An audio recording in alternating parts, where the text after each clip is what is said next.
2 weeks after we lowered Marian into the ground, the first call came hard and graceless. "Sign the papers, old man. The taxes will drown you." Jason's breath hissed like a deadline. Steam climbed from my mug. In the drawer beside me, a blue folder and a second key pressed their quiet answer. "Not every door in my life opens onto this house." If this happened to you, how would you react? Share below. I looked around the kitchen she chose, the chair she claimed, the clock she made me keep. So a house has one honest sound. Grief doesn't arrive with speeches. It sits in a room and removes the person who made it make sense. "You hear me?" Jason said. "Kyle's ready. We've got a buyer. You just need to be reasonable." Reasonable is what control calls itself. I set the cup down. "Good morning to you too. Don't start. This place is too big. The risk, the taxes, sign the papers. Kate and I can handle the logistics." He'd looped his sister in, predictable as tide. Kate calls it practical when what she means is she doesn't want to fight with her brother. "We're also going to clean up the money situation," he went on, shuffling papers so I'd hear it. "Those checks to Grace? From now on they go through me. Family should have one plan." "Grace doesn't need a middleman," I said. "She needs structure. Tuition, books, dues, we'll allocate.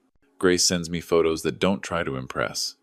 A dented bookshelf she fixed on the second try.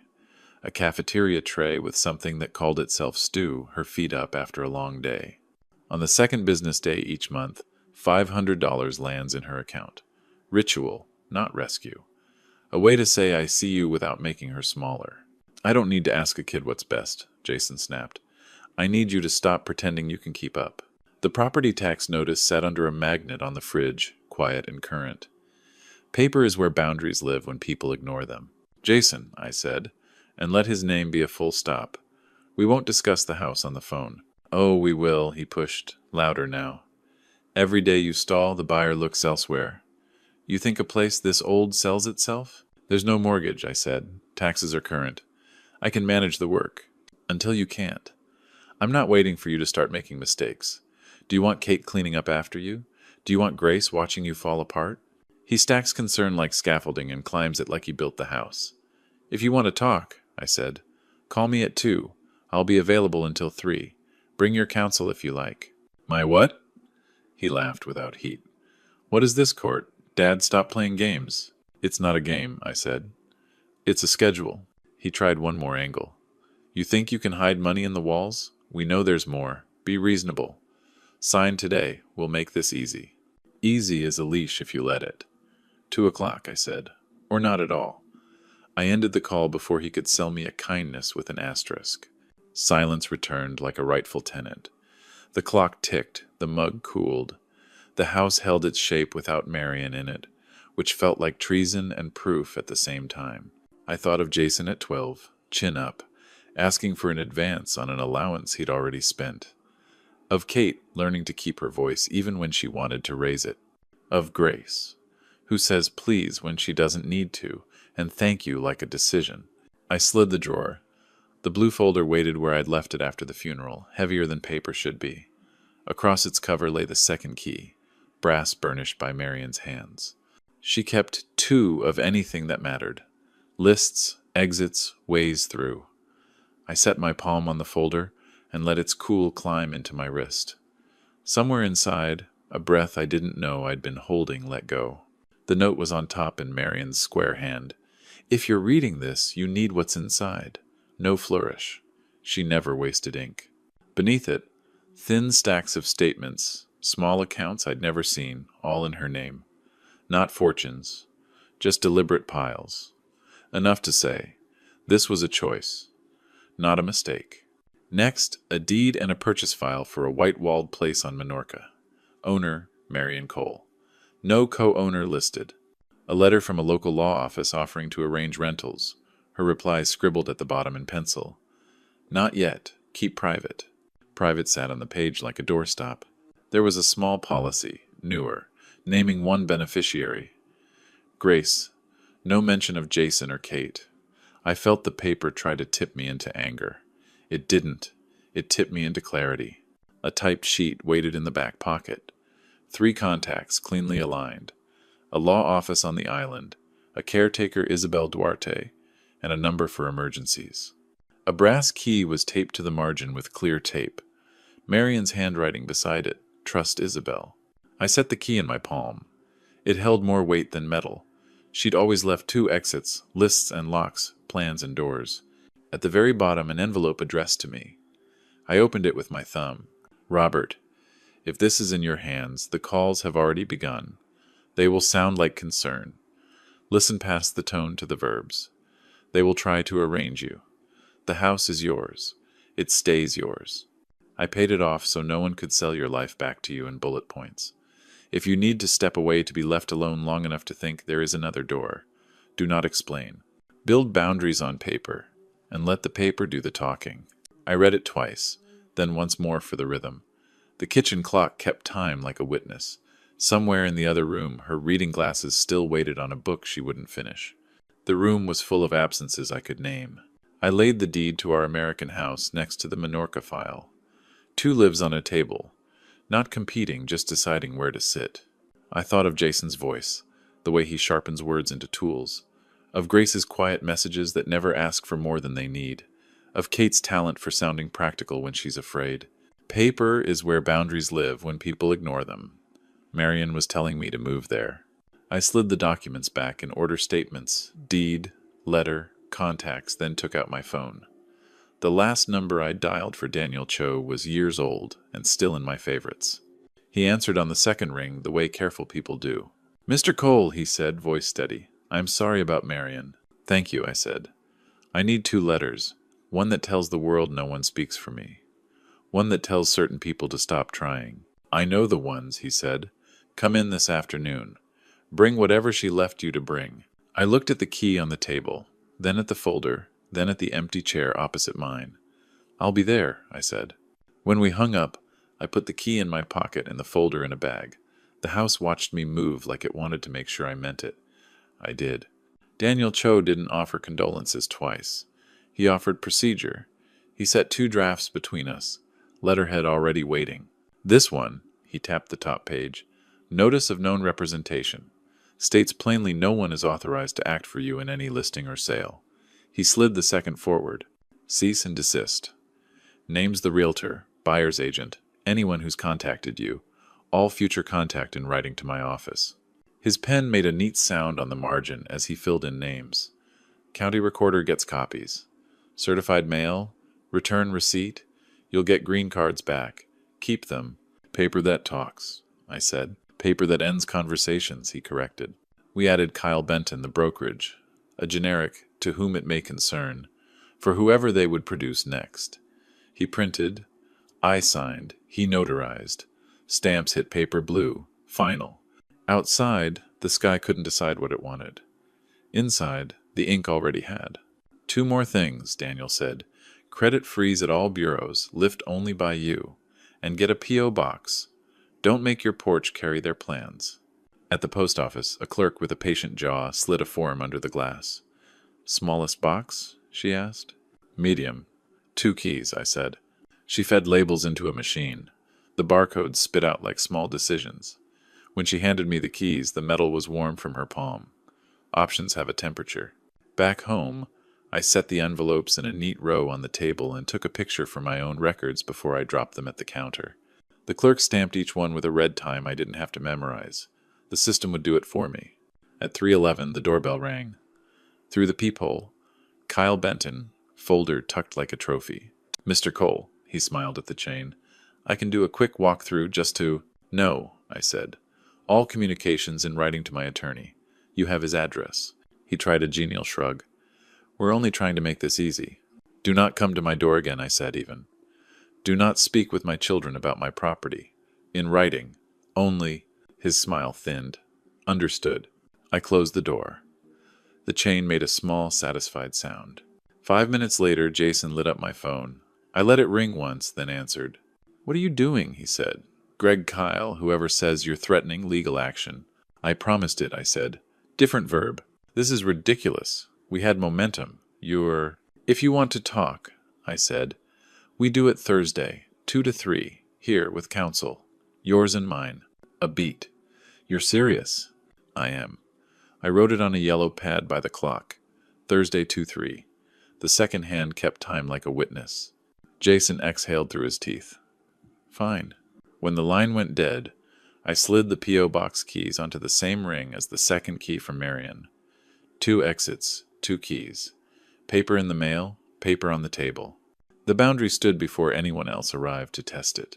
At 6:58, the truck eased to the curb.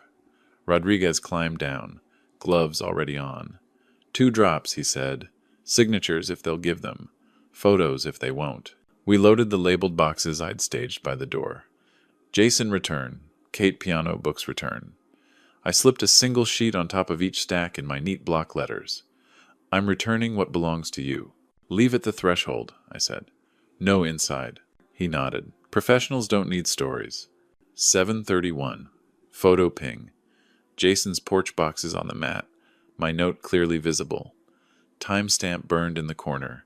4 minutes later, another ping Kate's storm door catching her silhouette.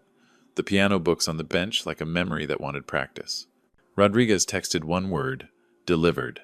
I'd barely set the phone down when tires hissed in my drive.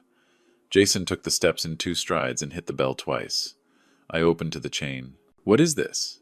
He held up his own phone, the photo, as if evidence could shout me down. You think this is clever? It's accurate, I said. Things that belong to you are at your house. Open the door. His hand pressed the wood. Sign the papers. Stop acting like a martyr. Thursday, 2 to 3. With counsel, I said. Even tone, even breath. He barked a short laugh. You're ridiculous. You send boxes like a child and expect...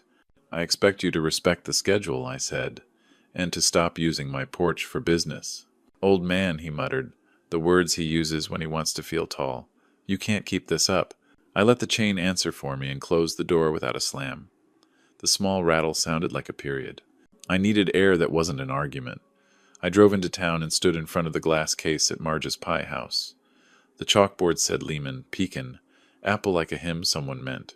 Marge looked up, eyes landing on me with the kind that pays attention. Haven't seen you since... She didn't finish. She wiped her hands on her apron and came around the counter. Sit. I'll box something to take. I'm just passing through, I said. She said. Marian asked me to keep something for you, not pie. She tilted her head. When you're ready. Not yet, I said. I'll know when it's yet, she said, and slid a slice across anyway. For the road. Back home, the house felt steadier than the conversation I'd avoided. My phone buzzed. Voicemail from Jason. I put it on speaker over the empty table and hit play. We're done asking nicely, he said, voice sharpened for effect. If you insist on being stubborn, we'll pursue conservatorship. It's what people do when their parents won't accept help. I saved the recording, renamed it with the date and time, and forwarded a copy to Daniel with a subject line that could pass any audit. Voicemail threats for file. Then I set the phone face down and wrote one line on the yellow pad by the clock. Let paper do the talking. At 1:58, Daniel set a small recorder in the center of my kitchen table. The red light waited. We'll speak one at a time, he said. Everything on the record. If anyone needs counsel to confer, say so. At 2:03, Jason walked in without looking at the chairs, shoulders forward like he could win by posture. Kate followed, eyes taking inventory, not sides. A man in a navy suit trailed them. Jeff, he said, offering a hand that wanted to be reasonable. Daniel slid 2 letters across the wood. Notice of non-representation and cease and desist, he said. As of delivery, no one is authorized to act for Mr. Cole in any listing or sale. Any further solicitation is tortious interference. Jeff skimmed, frowned at the word tortious, and put on his glasses. We're here in good faith, he began. The family is concerned. Jason cut in. We're here because Dad's being ridiculous. Sign the papers. Jason, Kate said softly. No, he said, pointing. This isn't complicated. I uncapped a pen and turned a single sheet so they could see my handwriting.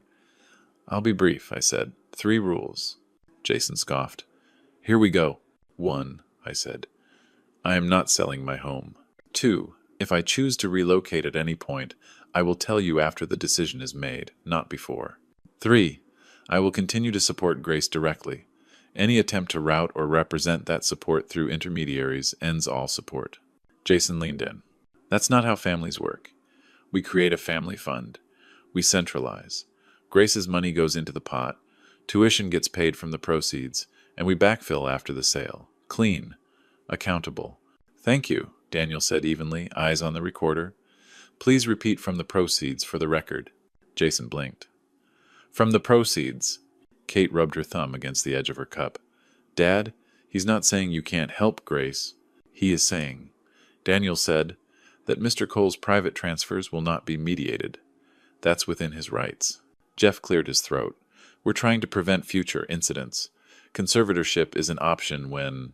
Counsel, Daniel said, still calm. Any petition will be met with contemporaneous recordings and documentary evidence of competency, including paid taxes, executed legal instruments, and your client's threats, which are preserved. He slid a printed transcript of Jason's voicemail across the table. For your file, Jason's jaw clicked. You're weaponizing this. I'm documenting it, I said. Different verb. He tapped the table with 2 fingers, a small drumline for impatience. Dad, be reasonable. Reasonable, I said, is a word that shows up when someone wants control. Kate looked at me then, not through me. What do you want, really? To live in my house until I don't, I said. To stop having no treated like a phase. To take Grace to pie on Sundays without a spreadsheet. Silence arrived and did what I needed it to do. Make the next sound count. Jeff adjusted his tie. We'll review and revert, he said, the safest sentence in the room. Jason pushed his chair back so fast it scraped. You win today, he said. But this isn't over. It will be over, Daniel said, when you stop treating your father's autonomy as a problem to solve. They left with more air than they'd brought in. The recorder's red light went dark with a soft click. At 2:57 my phone buzzed. A text from an unsaved local number. I think it's Yet. Marge. Marge had the sign flipped to open, and the chalkboard half erased when I walked in. She didn't ask what I wanted. She locked the door, turned the sign to back in 5, and led me to the little two-top by the back window. You waited, she said. Until it was Yet, I said. She reached under the counter and set a small metal tin on the table. Inside, a brass key in a paper sleeve, a bank's name stamped in blue, and an index card in Marian's hand. Safe deposit box 214. If he brings this, he's earned it. Marge placed a second item beside it. A sealed envelope, cream stock, my name block-printed by the same hand that labeled canisters in our pantry. Across the flap, in Marian's tidy letters, to be opened only in the room where people mistake concern for control. She mailed these to me, Marge said low. Said someday you'd need both. I asked what was inside. She said, enough. Can you access the box? I asked. She shook her head. Number I have, a key, and an address. The rest is yours, and the bank's, and that calm lawyer of yours. She told me to hand you the envelope now and the key now, not to try to be clever and stagger them. Her words. I turned the envelope over once. It felt heavier than paper. I didn't open it. Marge watched my face the way a nurse watches a monitor. You look like a man who's been told to breathe. I am, I said. She slid a napkin across the table like a ceremony. Sign this for me. The napkin already had Marian's name in ink, a date from months ago. A receipt, Marge said, so I can stop standing guard in my sleep. I printed my name under Marian's and the date. It looked like a story finishing the sentence it started. Pie? She asked, as if we hadn't just traded weapons. Later, I said. When the room is different. She nodded. Then go change the room. Outside, the air had that clear edge the island gets when the rain finally decides to rest. I called Daniel from the truck. I have a safe deposit key and a location, I said, and a sealed letter Marian told me to open in a room where people pretend to help. I can work with that, he said. Paper moved on his end. We'll need death certificate copies, your ID, and the bank's decedent protocol. I'll call ahead. Bring the key this afternoon. We'll inventory and make certified copies of everything. And the envelope? I asked. Bring it untouched, he said. If Marian labeled it for a forum, we open it there. When I hung up, my phone vibrated again. Email from the county. Hearing scheduled Tuesday, 9:30 a.m. Petition guardianship, real property. A minute later, a text from Jason. Good. Maybe someone sane will finally listen. I put the phone face down on the passenger seat and drove to the bank with the tin beside me. The branch manager met us with a folder and a practiced calm. Daniel handled the script. Forms. Signatures. a walk through a heavy door that opened like a decision. We didn't linger. We photographed every page, stamped copies, logged the box contents on a sheet Daniel made me read back to him. Trust amendments, a memorandum in Marian's hand. A one-page directive about the garden on Maple Lane with a title she'd be proud to see typed later. Back in the parking lot, Daniel tucked the copies into an envelope and wrote in block letters across the front. For court, Tuesday, he said. Bring your steady voice. I'll bring the rest. At home, I set Marian's sealed envelope on the table and stood over it until the need to be clever went away. Then I slid it into a folder marked hearing and wrote one line on my pad. Don't open early. Let the room earn it. By morning, the green cards started landing in my P.O. Box 1, 2, 3 each, a small square saying, delivered, received, no more pretending you didn't know. I lined them on Daniel's conference table like tiles. He labeled exhibits in his neat block print. A. Deed. B. Notice of non-rep. C, and D with receipts. D. Transcript of voicemail. Au safe, déposit comptant, copie. Keep the originals in your bag, he said. We'll hand the court copies unless asked. He clipped everything into a thin binder that looked boring on purpose. At noon, the courier arrived with an international envelope, tracking codes like a passport. Inside, a certified letter from a Menorca firm confirming me as surviving spouse with rights to Marian's property, plus a temporary authorization naming Isabel Duarte to act on my instruction. Stamps and signatures where they ought to be. No poetry, just power. Daniel slid the pages into a fresh sleeve. This isn't strictly necessary for Tuesday, he said, but it completes the picture. It shows you are not adrift. You are executing a plan your wife laid. He paused. We won't lead with it, we'll have it. I nodded. Paper that doesn't need to speak until it must. Back home, I made travel decisions the way Marian taught me to make grocery lists. One way, fully refundable. P.O. box for billing. No printed itineraries.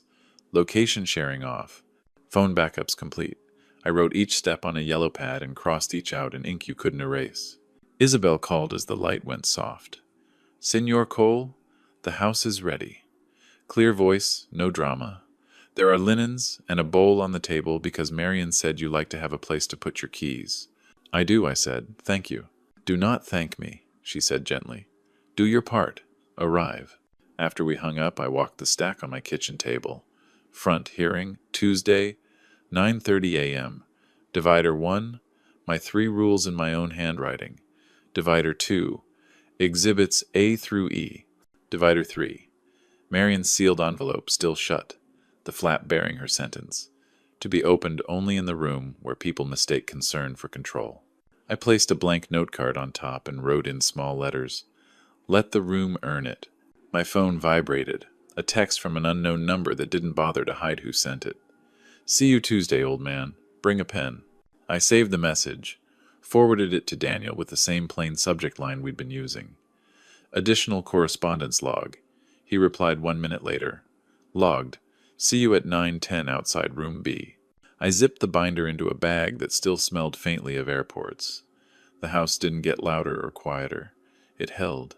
I set Marian's envelope on top of the stack long enough to feel its weight, then slid it back behind the tab. Tuesday had a time. So did I. Room B smelled like varnish and old air. Fluorescence flattened everyone into the same color. The council chair looked over his glasses. We'll keep decorum. Council only, unless addressed. Phones off. Daniel and I sat left of the aisle. He laid the thin binder down, tabs peeking like teeth. A small recorder on his legal pad lit red. To our right, Jason sat forward in his chair, elbows wide, jaw set. Kate kept both hands around a paper cup, eyes on the table. Their lawyer, Jeff, arranged his files with care that wanted to be confidence. Petitioners, the chair prompted. Jeff stood. Your Honor, this is a narrow petition. Our concern is Mr. Robert Cole's capacity to manage a large, aging property and his finances. We seek authority to effect a sale in his best interest. In his best interest, Jason muttered, not quietly, before he gets lost in his own house. Daniel didn't look up. Decorum, the chair said, a warning. Jeff continued. We have a ready buyer, a fair number, and a workable timeline. Delays are not advisable given Mr. Cole's situation. Jason leaned toward Jeff's elbow and whispered, Senile. as if the microphone couldn't hear intent. Daniel rose. Respondent appears with counsel. We object to characterizations not supported by evidence. We will show paid taxes, executed legal instruments, and contemporaneous documentation of petitioner's attempts to coerce. The chair nodded. Proceed. Daniel opened the binder like a modest trick. Exhibit A, deed sole ownership recorded. Exhibit B, notice of non-representation served to brokerage and buyer's agent. Green card receipts. He set 3 green cards in a neat row. Exhibit C, Cease desist. Same service. Tap, tap, tap. Exhibit D, transcript and audio of threats to pursue conservatorship, absent any clinical basis. He slid a printed page forward and pressed a small speaker. Jason's own voice filled the room. We'll pursue conservatorship. It's what people do when their parents won't accept help. Jeff lifted a hand. We dispute the characterization of a threat. It was... Recorded words don't require characterization, Daniel said. They require context. Here is Mr. Cole's property tax status. Current. Utilities. Current. Maintenance logs. He set a slim stack. He has counsel, a paw box, a credit freeze in place, and has directed all contact through counsel. He is not adrift. He is erecting boundaries. The chair paged through the copies, expression unreadable. Miss Cole? He said to Kate without looking up. Do you wish to add anything? Kate's fingers tightened on the cup. I want my father safe, she said, voice steady but small. I also don't want to take his house away from him.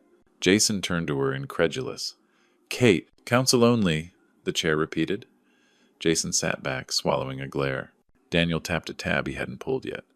We also have supplemental documentation concerning Mr. Cole's status as a surviving spouse with respect to a separate property. He didn't lift it. We will present if the court requires further assurance that respondent is acting within a plan long in place. Jeff tried a smile. We're not here about Portugal, he said, guessing and guessing wrong. We're here about control masquerading as concern, Daniel said, not raising his voice. The chair set the transcript down. Petitioners, your evidence that Mr. Cole cannot manage his affairs? Jeff spread his hands. He is grieving. The property is large. The market is... Grief is not incapacity, the chair said. Do you have medical affidavits, inspections, notices of default?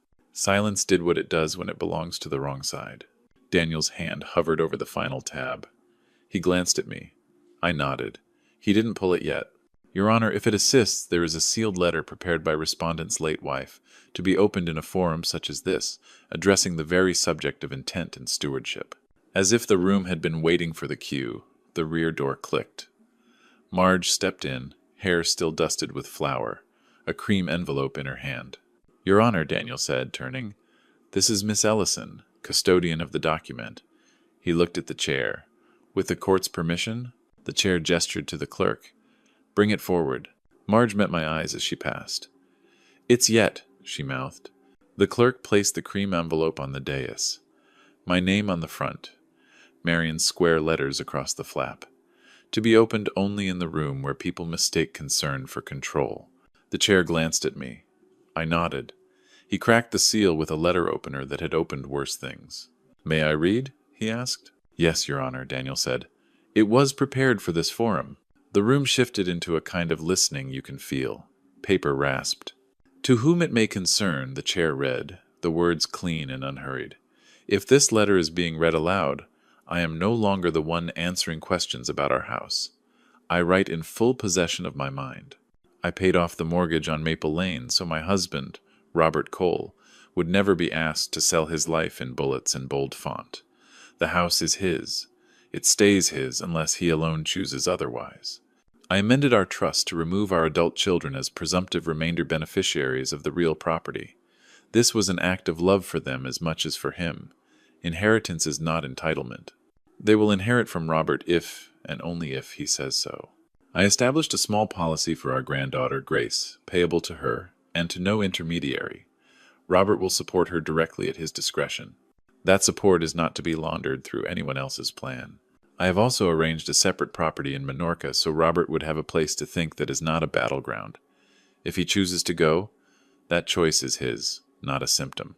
There is a one-habbage directive regarding the garden on Maple Lane to be filed as a covenant. It is my wish that the place we tended not be stripped for parts. Finally, if anyone in this room claims that grief has turned my husband into a child, I ask you to look at the paper he brought you. He knows how to build boundaries on paper. Let the paper do the talking. Sincerely, Marian Cole. The chair let the page lower. Silence did the rest. Jeff stood, tried a soft objection.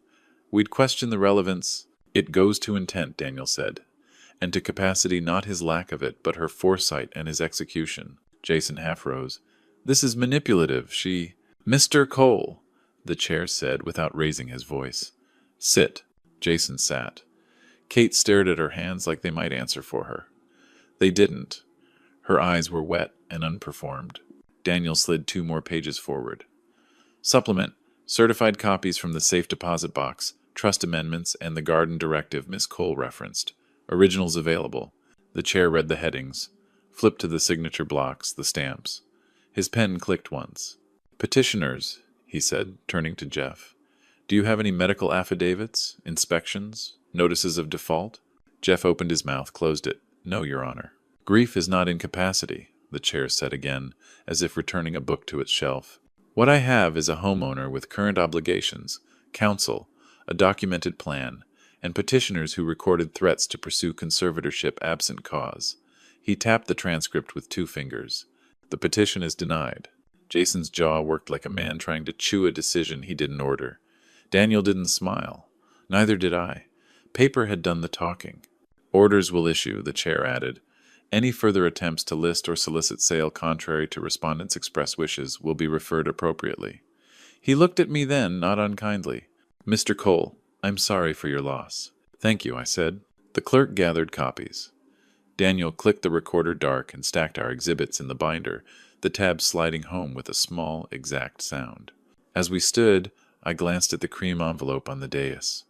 The flap lay open, harmless now that it had done its work. Marian had chosen her room well. On the courthouse steps the wind felt clean. Daniel shook my hand once. I'll field anything that comes, he said. Travel well.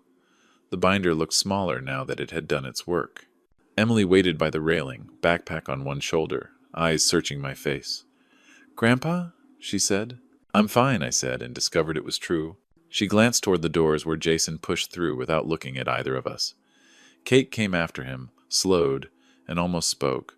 Instead, she gave a small nod that said later, Not never.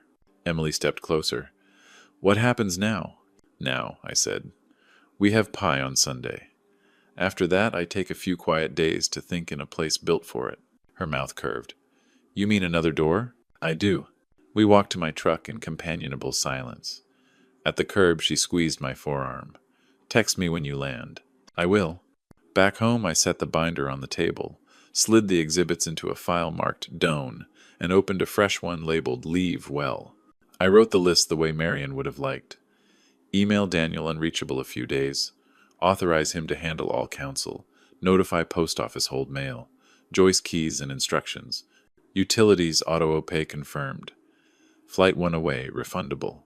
I booked the ticket without printing anything. Confirmation numbers went into the small notebook I keep by the phone.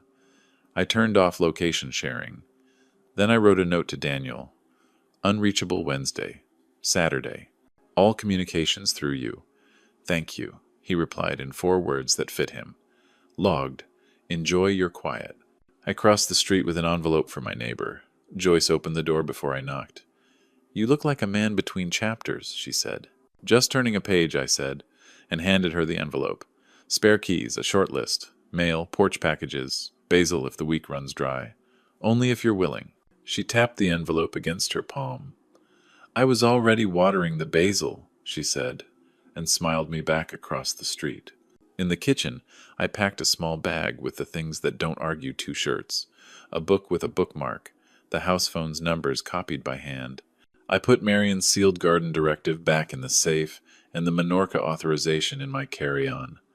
The American phone went dark into a drawer. The house did not object. Before I left, I wrote 1 line on the yellow pad by the clock. Leave like a gentleman. I set the pen on top like a signature. At the airport, the gate agent scanned my passport without ceremony. Newark would take me the rest of the way tomorrow. I texted one person. Arriving soon. Please prepare the house as you would for Marian. Isabel replied a minute later. As you wish. There will be a bowl for your keys. When the cabin lights dimmed and the door thumped shut, the quiet felt earned, not imposed. Paper had held the boundary. Now the sky would hold the rest. Customs took a stamp and gave me back my name. Outside, the island air was cool first, warm a second later. A woman held a paper with Cole in tidy capitals. She didn't wave it, she wore it like a promise. Senor Cole, she said. Isabel. Robert, I said.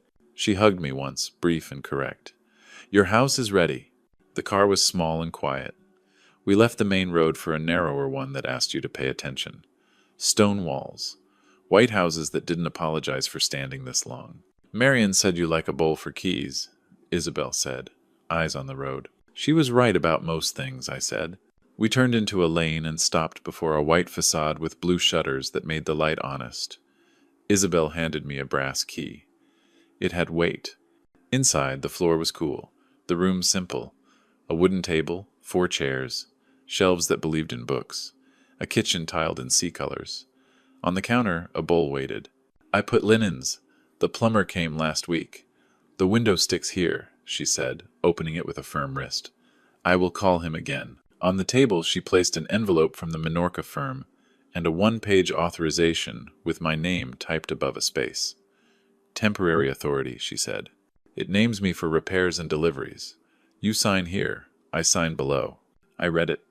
No tricks, no hooks, just verbs that did their jobs. I signed. She countersigned and tapped the page once with her finger like a seal. House phone, she said, placing a small handset on the table. 4 numbers saved. Me, the office, the plumber, the fish man on Fridays. I took my American phone out, held the black slab a moment longer than necessary, then powered it down and slid it into a drawer. The room exhaled. Isabel set bread on a plate and a shallow dish of oil and salt. Eat, she said, not as an offer, but as a correction. I tore the bread, dipped, and remembered hunger. She sliced a lemon and rolled the half under her palm before twisting Marian's trick made into muscle memory somewhere else in the world. You will sleep, she said, standing. If you need a thing, say the thing. If you need nothing, that is also fine. Thank you, I said. Do not thank me, she replied soft. Do your part. Arrive. When she left, the house and I looked at each other without blinking. I walked the rooms with my hand skimming wood and plaster like a man learning a map by touch. In the bedroom, a bowl on the dresser held 2 smooth stones. I dropped my keys in the kitchen bowl and listened to the small sound they made finding their place. On the terrace, the sea kept its appointment with the horizon. I sat with a notebook and wrote a single sentence to see if my hand still knew how. I am here. I picked up the house phone, dialed a number I knew by heart. M, I said when she answered. There's a chair waiting. A beat, then Grace. When? Soon, I said. Bring shoes you can walk in. Grace arrived with a carry-on, and a look like she'd decided something on the plane. She hugged me at the door without performance, then put her keys in the bowl like it had always been hers to use. This is quiet, she said. It is, I said, on purpose. We walked to the square. She tried a word of Spanish with the baker, got corrected kindly, tried again. Small wins. Back at the house, she stood at the terrace rail and let the sea do its sentence. Grandma picked this? She asked. She did, I said. We ate simple bread, oil, a wedge of something sharp. She rolled a lemon under her palm the way Marian taught, then smiled like a code had worked. When the plates were pushed aside, I took an envelope from my bag, slim, official without bragging. I set it between us. What's that? She said, wary of gifts that bite. A portfolio, I said. Municipal bonds, laddered, your name. Your grandmother started it after her diagnosis. I've been tending it. It's not a fortune. It's enough to matter. She didn't touch it yet. What's the catch? 3, I said, because catches keep love from making people weak. 1. You don't spend a cent rescuing your parents from any situation they created. Not because we don't love them, because rescue teaches the wrong lesson when the fire is the point. She nodded, eyes wet but steady. 2. You use it for learning and for showing up where your life is, not for buying quiet when noise would serve you. Tuition, books, a room where you can think. Language classes, shoes that take you where you're going. Not hiding. She breathed out. Okay. 3. You don't tell anyone the number. You're allowed to say enough, and let that be the math. She reached for the envelope then, palms open. May I? You may. She read the first page like a person who honors paper. When she looked up, the decision I'd seen in her at the door had shape. I want to use this for Lisbon, there's a program. Or Faro. Language, work, food I can afford to mess up cooking. Not to run away, she added. To run toward. Good, I said. Bring shoes you can ruin. She laughed into the back of her hand, then got serious again. Mom's going to have feelings. She can, I said. You're allowed to have a life. We took the house phone to the kitchen and practiced the 4 saved numbers until she could dial without looking. She wrote them in her notebook next to a grocery list with 3 items. Bread, lemons, thyme. As the light slid off the water, Grace leaned her head on her folded arms and spoke into the wood. Thank you, she said. Not for the money, for the rules. Rules are how love holds, I said. The phone buzzed American time, catching up. A text, then another from Kate. Can we talk? Sunday. Marge's. I'm ready to practice. Marge had 2 slices of lemon pie waiting like a peace offering. Kate arrived on time, coat folded over one arm, eyes that had cried already and didn't plan to do it here. Hi, Dad, she said, voice small but not theatrical. Sit, Marge said, as if we were both her stubborn children. She set water down, then stepped back to give us a room inside her room. Kate kept both hands on the glass. I told Emily I was sorry, she said, for letting her think the transfers were from me. She swallowed. I asked her what I could do to earn back what I broke. She said, practice. She's right, I said. I was scared, Kate went on. Scared you'd fall. Scared money would be the only language anyone listened to. Jason sounded so certain. She met my eyes. I hid behind practical because it felt cleaner than admitting I wanted control. Control dresses up well, I said. It still wants the same thing. She nodded. I'm not asking for access to anything. I'm asking for rules. Good, I said, and laid a napkin between us like a line. 3. She half-o smiled at the echo. 1, I said. We don't talk about selling my house. If you bring it up, we're done with that conversation. Okay, she said. 2. You don't stand between me and Grace's support. Not in words, not in stories. She winced and didn't deflect. Okay. 3. Sundays are for pie. If we meet and you bring paperwork, you eat on the porch. That pulled a laugh out of her, shaky but honest. Marge will make sure of it. Gladly, Marge said from the counter without turning. Porch plates are cheaper. Kate exhaled. I can stand up to Jason, she said, unsure if it was a promise or a question. You can say 1 sentence, I said, in writing to his best self. Stop treating Dad's autonomy as a problem to solve. Then stop explaining. She nodded slowly. I'll send it. She touched the fork, then set it down. I didn't come for money. I came because I forgot how to be your daughter when the problem wasn't one I could fix. You don't have to fix me, I said. You have to show up. I'm practicing, she said, the words landing like the first rung of something she intended to climb. We ate pie without turning it into a metaphor. Lemon, sweet enough to tell the truth and not apologize for it. Kate told me one small thing about her week that didn't involve Jason. I told her one small thing about Menorca that didn't involve escape. At the door, she hesitated. When you come back, may I? Later, I said. And when I say Sunday and pie, I'll mean it. She nodded like a student who'd finally heard the instructions. Outside, the air felt like a truce. My phone buzzed as I thanked Marge. An email banner slid across the screen from Daniel. Subject: Garden Covenant Draft for your review. Marge caught my glance. Paper? She asked. Paper, I said. Good, she replied. Let it do the talking. Daniel's draft wore the right kind of boredom, no flourish, just clauses that knew their jobs. Title line: Marian Coal Garden Covenant. I read it twice, then once more aloud, the way Marian would have proofed a grocery list. Restrictions: no subdivision of the garden parcel, no removal of the rosemary hedge, perennial beds, or greenhouse lemon without written consent of the covenant holder. No conversion of the yard to hardscape beyond routine paths. Purpose: preserve a place tended by named parties for the benefit of a named heir. Enforcement: the holder, my trustee, could enjoin any violation. Successor named if the first failed. 2 edits, I told Daniel on the call. Keep greenhouse lemon in the description, she'd like that it's specific, and add that routine pruning is not a violation. Done, he said. I heard keys and certainty on his end. We'll attach the garden plan sketch you emailed. Remote notarization is queued. Once you sign, I'll file. The notary appeared in a tidy window on my screen, asked her script of questions, watched me hold my ID to the camera, then notarized with a click that felt more like a stamp than most stamps do. I signed where the arrows pointed. Daniel's portal chirped when the last page uploaded.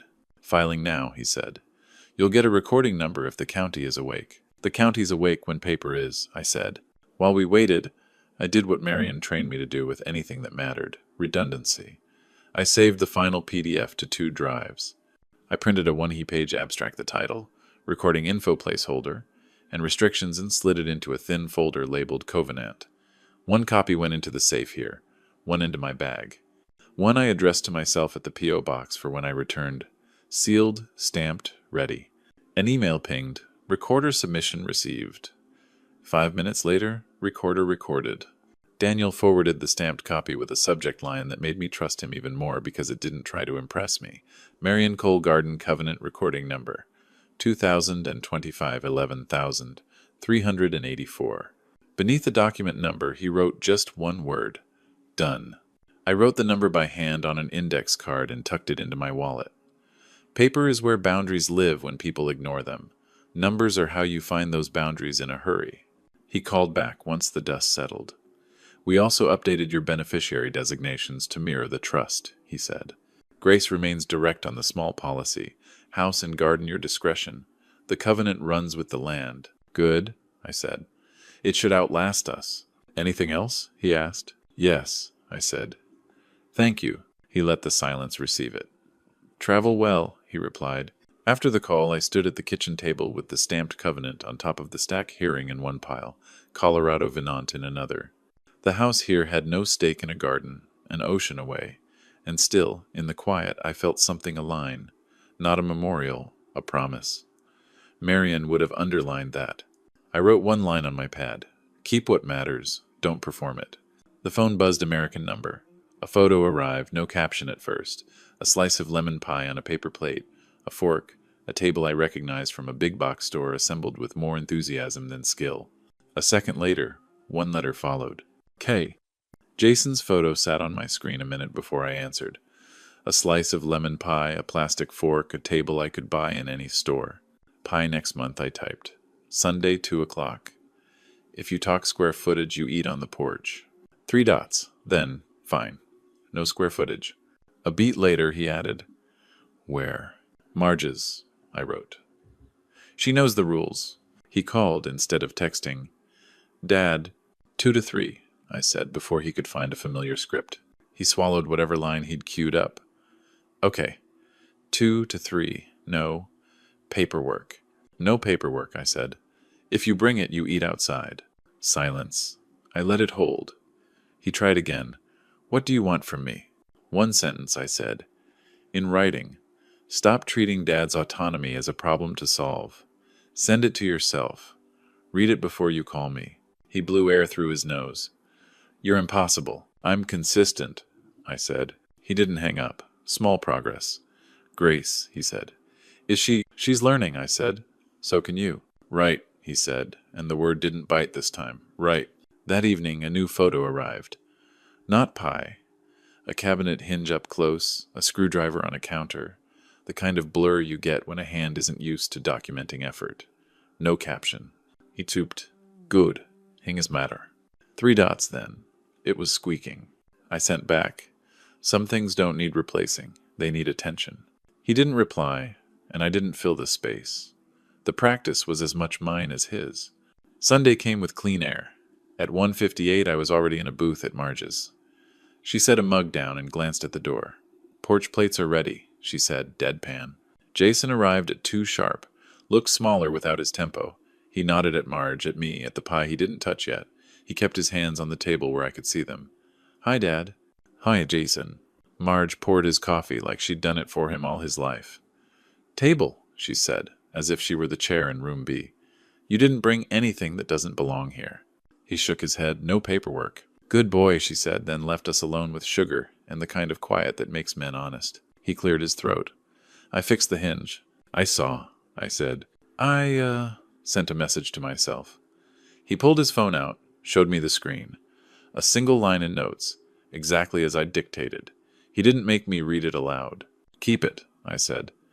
Use it. He picked up his fork. I was an ass, he said into the plate. You were scared, I said, and you called it practical. He nodded once, like a man measuring a board twice. I can stop talking about the house. You can, I said. If you forget, the porch is there. A small laugh chased the edge of his mouth. Marge would love that. She would. We ate pie that didn't apologize for itself. He asked about the island.